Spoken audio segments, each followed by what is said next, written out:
பிஸ்மில்லாஹிர்ரஹ்மானிர்ரஹீம். அன்பான சகோதர சகோதரிகளே, அஸ்ஸலாமு அலைக்கும் வரஹ்மத்துல்லாஹி வபரகாத்துஹு. உஸ்மான் ரலியல்லாஹு அன்ஹு அவர்கள் மண்ணறைக்கு அருகில் நின்றால் தாடி நனைகின்ற அளவு அழுவார்கள். சொர்க்கம் நரகம் பற்றி கூறப்படும் போது தாங்கள் அழுவதில்லை, ஆனால் மண்ணறையை பார்த்தால் அழுகின்றீர்களே ஏன் என்று அவர்களிடத்தில் வினவப்பட்டது. அதற்கு அவர்கள், மண்ணறை மறுமையின் நிலைகளில் முதல் நிலையாகும். இதில் இருந்து ஒருவன் ஈடேற்றம் பெற்றுவிட்டால் இதன் பிறகு உள்ளவை இதைவிட எளிதானதாகும். இதிலிருந்து அவன் ஈடேற்றம் பெறாவிட்டால் அதற்கு பின்னுள்ளது இதைவிட கடினமானதாகும் என்று அல்லாஹுவின் தூதர் ஸல்லல்லாஹு அலைஹி வஸல்லம் அன்னவர்கள் கூறுகின்றார்கள்.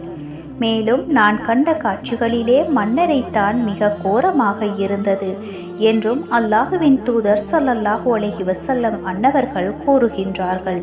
எனவேதான் மண்ணறையை பார்த்தால் அழுகின்றேன் என்று உஸ்மான் ரலியல்லாஹு அன்ஹு அவர்கள் கூறினார்கள்.